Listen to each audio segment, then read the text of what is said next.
to be there watching it. But as far as individual performances are concerned, I couldn't raise a note of criticism at all. And what a lovely change that is. I thought Newcastle were absolutely terrific. Man City are a fabulous side.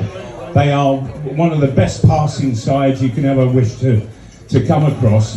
And for Newcastle to not only hold them, but to actually take a 3-1 lead at one point was quite phenomenal. And well done. And even despite letting 3 goals in, I thought Nick Pope was out of this world. He really was. And if he doesn't get the #1 England spot for the World Cup, then Gareth Southgate doesn't bother watching Sky Television.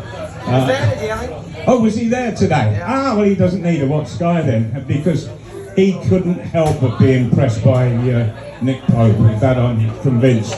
And generally, I thought that there were so many really good performances. People that I've had question marks against, they were sort of starting to rub those out somewhat. And I've just enjoyed the whole experience. And what a change from the last 15 years of absolute football drudgery. Listen, we often criticise Alan Saint-Maximin on the show on a Thursday, but let's give the kid some praise today. And we were having a bit of a pop at him because he was out yesterday shopping around the Metro Centre doing his bit promoting Helios. But you know what? He can do that every Saturday for me. If he's going to turn up on a Sunday and do that.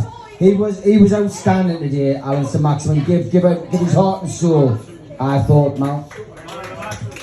He did, and I have never seen, and in fact, a number of people around were all saying that they had not seen the right back of Man City, who's the England right back as well, or a lot of the time, look so pulled apart.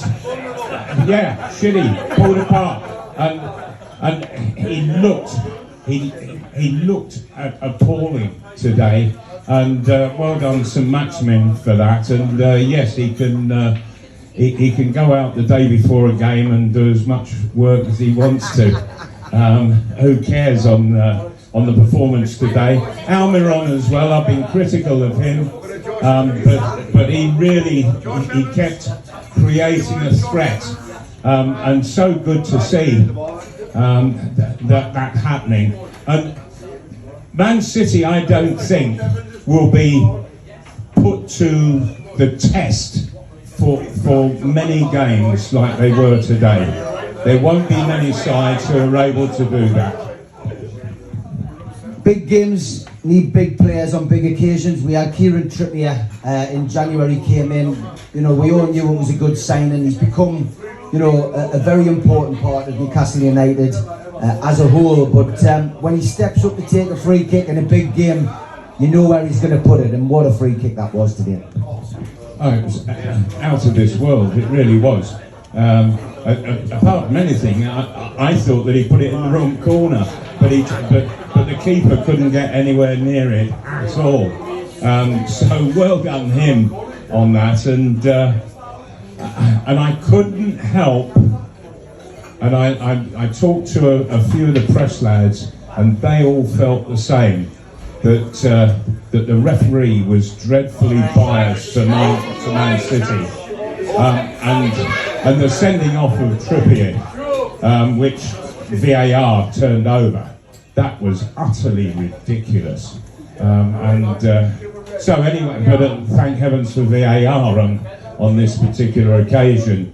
But yes, Trippier I thought was absolutely terrific. In fact, the whole of the back four was terrific, and Man City, they are one hell of a side. God dear me, can they pass it about? It's a joy to watch them really, but not when they're playing Newcastle.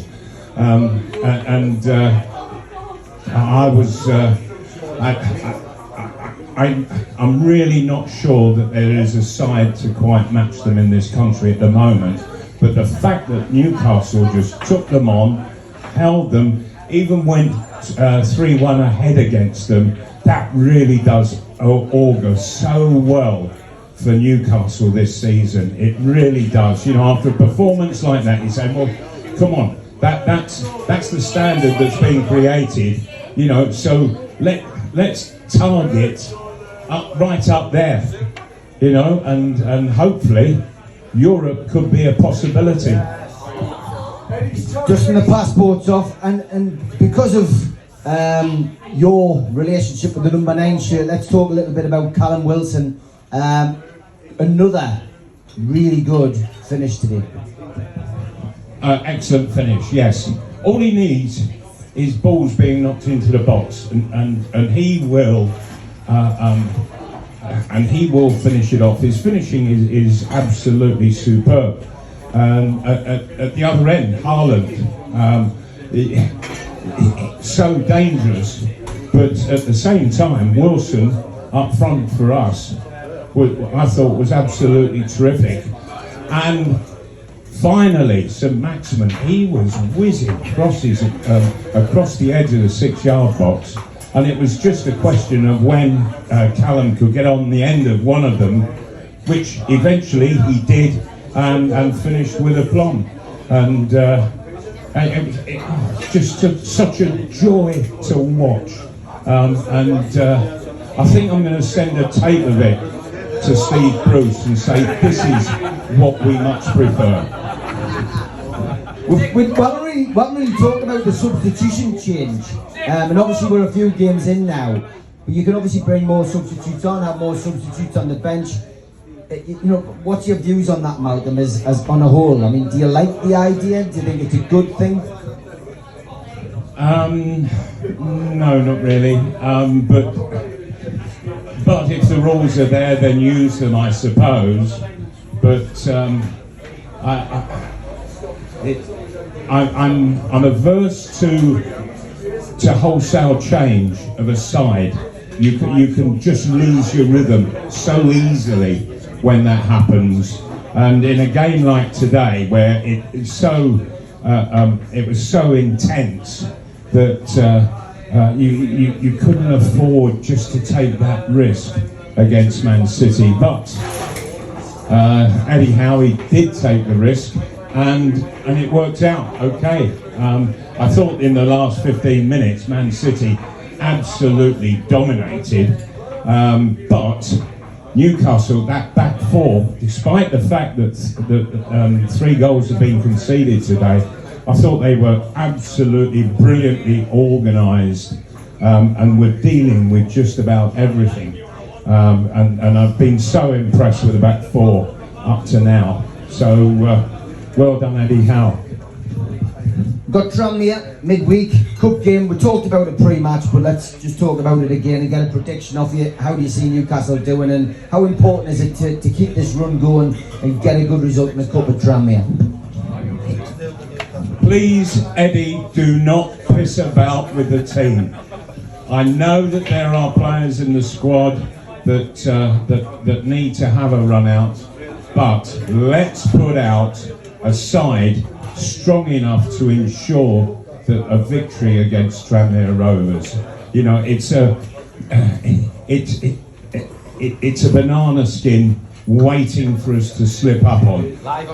Yes, it is live on Sky as well. Let's not mess about. I don't think Eddie Howe is of that kind of nature anyway. So he probably will look to make some changes, but he will look to put out a strong side as well.